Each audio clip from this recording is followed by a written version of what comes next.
Good day, everybody. This is me reporting on the Fritz.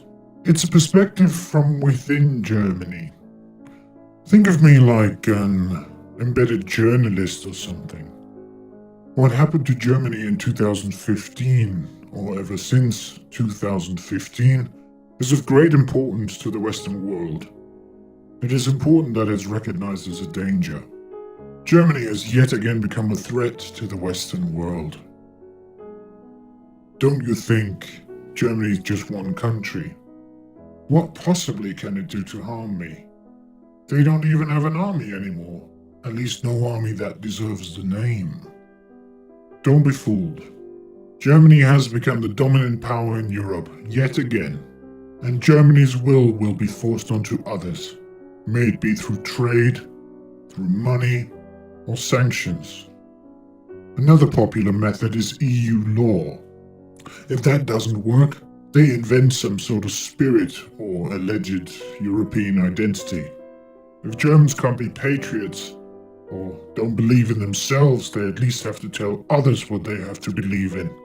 The great lecturer of Europe. Und es wird am deutschen Wesen einmal noch die Welt genesen. That's a piece from an old German poem from 1861 that roughly translates to, "One day the German character will make the world get well." Yeah, right. This still leaves the question, what was it that did happen to Germany in 2015? And why is it dangerous? What happened was the refugee crisis. Why is it dangerous to the Western world? Because it yet again showed the German character. Germans don't do modest. Whilst we usually envy them for their cold and analytical thinking, they completely lose this ability when they get their calling, when they find something to aspire to.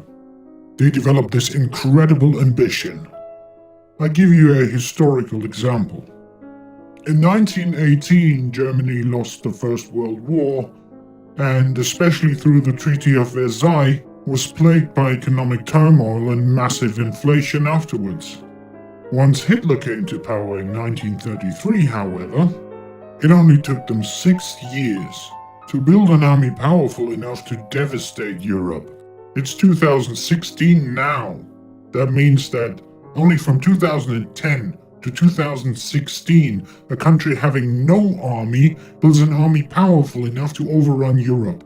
And that's without any modern manufacturing techniques. So, to cut a long story short, never get between a German and his ambitions.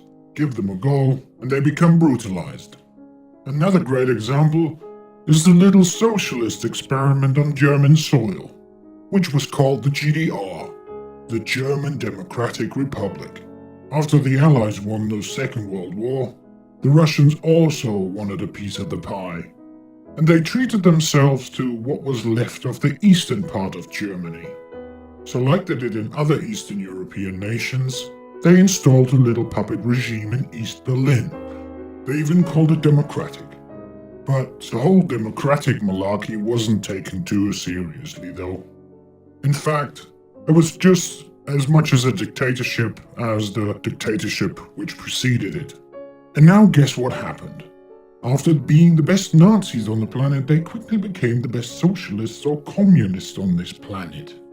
How's that even possible? Well, they put their collective minds to it, and they had an ambition. Key to understanding the danger of today's Germany is the understanding of the nature of German ambition. Whilst world domination is a rather obvious ambition to have, the latest of German dreams goes into the completely opposite direction. Since they lost their identity after World War II, they are on the quest for a new one, this time in order to lose it entirely. After all this guilt and shame, after decades of constant repetition of how bad they are, they have even come up with terms describing these phenomena, like Erinnerungskultur, meaning culture of remembrance, or commemorative culture. Even crazier is Erbschuld, which means original sin or inherited guilt. Whatever you do, whatever you say, whoever you are, Everything is connected to this original sin. Nothing can be seen without the context of the original sin. It's everywhere. On the television, in books, magazines, popular culture, and even comedy. Well, not that you could miss anything up there. But still, Germans can't escape it. They can't escape their inherited guilt. It's painful. And right into this identity crisis came the war in Syria.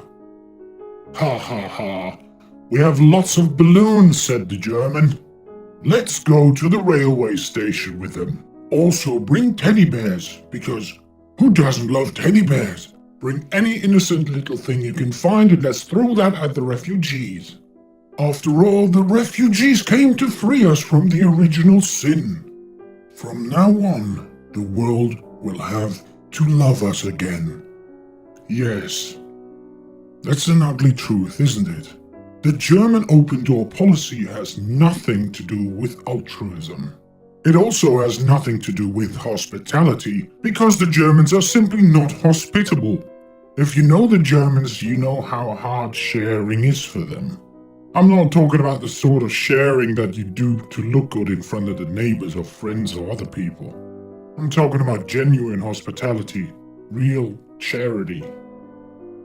So this German self-abandonment ultimately is about their yearning for love and recognition. Like all of us, they want to be liked, and they're willing to give themselves up for it. They never got the memo that first you have to love yourself in order to be able to receive it. You have to respect yourself in order to be respected. You have to have an identity in order to create a feel of togetherness. Did you ever wonder why the Germans are so blatantly pushing for European integration? Because a European nation would give them a way out of their German identity crisis. Chanting refugees welcome gives them a faint and fragile hope of being relevant. The Syrian refugee unleashed the German ambition. And I told you what happens to the person who stands between a German and his ambition. Old friends become enemies. Hungary of all places. The country that in 1989 opened its fences for East German refugees to freely walk into Austria is now part of the axis of evil. They are part of the refugee hater camp.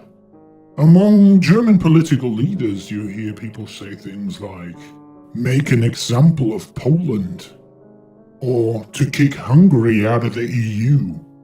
These aren't your ordinary weirdos on the street. These are your ordinary German political weirdos. The irony is that they do all of this in the name of fighting Nazism. Didn't I tell you that Germans don't do modest? Modesty is no German virtue.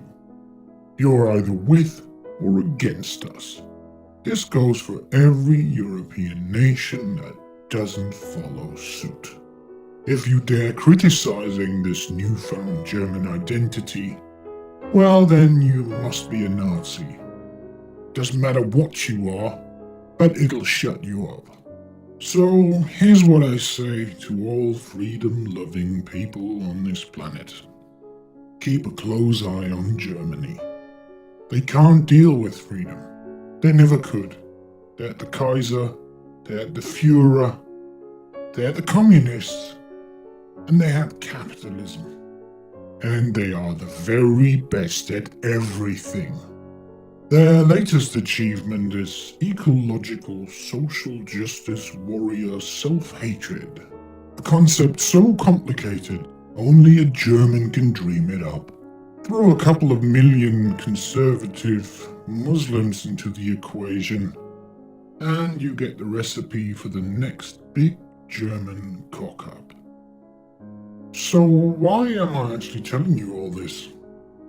Because ever so often, it is time for Germany to not govern itself for a couple of years.